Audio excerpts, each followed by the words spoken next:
గౌరవ ముఖ్యమంత్రి గారి జగన్మోహన్ రెడ్డి గారు విశాఖపట్నంని అంతర్జాతీయ నగరంగా తీర్చిదిద్దడానికి ఎంతగానో కృషి చేస్తూ ఉన్నారు. ఈ రోజు ఉత్తరాంధ్రలో ముఖ్యంగా విశాఖపట్నంలో ఎన్నో అభివృద్ధి కార్యక్రమాలు చేస్తూ ఉన్న పరిస్థితి మనం చూసాం. ఈ రోజు ఒక Infosys, Inorbit mall, Adani data centre, అలాగే ఓక్లహోమా కంపెనీ తీసుకొచ్చారు. అలాగే ఉత్తరాంధ్రలో తీసుకుంటే భోగాపురం ఎయిర్పోర్ట్ తీసుకొచ్చారు, మూలపేట పోర్ట్ ని తీసుకొచ్చారు, 4 మెడికల్ కాలేజీలను తీసుకొచ్చారు. ఇవన్నీ రావడంతో ఉత్తరాంధ్రలో ముఖ్యంగా విశాఖపట్నం పరిపాలనా రాజధాని కూడా చేయాలని సంకల్పించడంతో జగనానికి విపరీతమైన ప్రజాదరణ.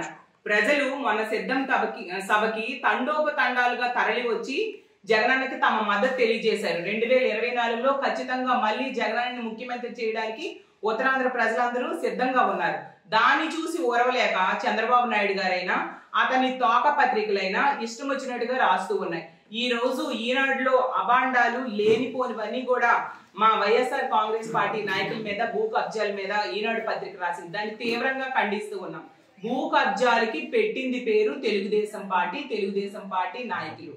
సాక్షాత్తు తెలుగుదేశం పార్టీ మంత్రిగా ఉన్న అయ్యన్న పాత్రుడు గారే విశాఖపట్నంలో ఆ రోజు తెలుగుదేశం పార్టీ అధికారంలో ఉన్నప్పుడు 1700 ఎకరాలు తెలుగుదేశం పార్టీ మంత్రి అయిన గంటా శ్రీనివాసరావు గారు, అతని అనుచరులు కబ్జా చేశారని బహిరంగంగా మీడియాకి ఆ రోజు చెప్పిన విషయం మీరు మర్చిపోయారా? ఆ రోజు ఎందుకు ఈనాడు పత్రిక రాయలేదు అని నేను ప్రశ్నిస్తూ ఉన్నాను. అలాగే తీసుకుంటే తెలుగుదేశం పార్టీనే కబ్జా చేసిన చంద్రబాబు నాయుడు గారు ఈ కబ్జాల గురించి ఇలాంటి రాతలు రాయడంలో ఆశ్చర్యపోవలసింది లేదు.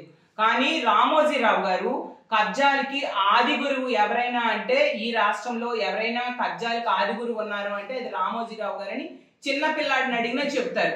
ఎందుకంటే అతను విశాఖపట్నంలో ఈనాడు ఆఫీసు ఓపెన్ చేశారు, అలాగే రెండో ఆఫీసుగా విజయవాడలో ఓపెన్ చేశారు. రెండు కూడా లీజుకు తీసుకొని ఆ భూమిని కబ్జా చేయడానికి ట్రై చేసిన విషయం ఆంధ్ర రాష్ట్రంలో ఉన్న ప్రజలందరికీ తెలుసు. విజయవాడలో అయితే లీజుకు తీసుకున్న భూమి మీద టీడీఆర్ కూడా కొట్టేయడానికి ట్రై చేసిన కబ్జా కోరు రామోజీరావు గారు. పేదవాళ్ళని పేదవాళ్ళగానే ఉంచాలి అనే ఉద్దేశంతో చంద్రబాబు నాయుడు గారు చెప్పినట్టుగా ఈనాడు ఇలాంటి రాతలు రాస్తూ ఉంది. కానీ మా ఉత్తరాంధ్ర ప్రజలు, ముఖ్యంగా విశాఖపట్నం ప్రజలు మీకు రానున్న రోజుల్లో తగిన బుద్ధి చెప్పడానికి సిద్ధంగా ఉన్నారు. ఖచ్చితంగా 2024లో జగనన్నే మళ్ళీ ముఖ్యమంత్రి అయి తీరుతారు. మీరు ఇలాంటి కుట్రలు కుతంత్రాలు ఎన్ని చేసినా కూడా ప్రజల్ని మభ్యపెట్టలేరు, నమ్మరు. వాళ్ళు ఒకటే అనుకుంటున్నారు, తెలుగుదేశం అంటే తెలుగు దొంగల పార్టీ, తెలుగు దోపిడీదారుల పార్టీ అనేది, తెలుగు దందాల పార్టీ, తెలుగు దౌర్జన్యాల పార్టీ.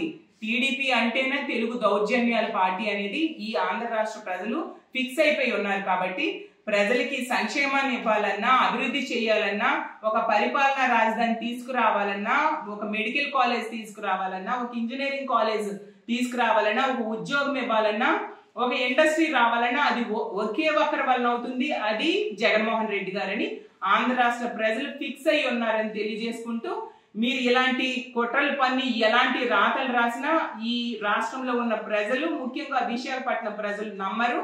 రానున్న రోజుల్లో మీరే చూస్తారు ఏ విధంగా తెలుగుదేశం పార్టీని, దాని తాలూకా తోక పత్రికల్ని తరిమి కొడతారనేది మీరే చూస్తారు.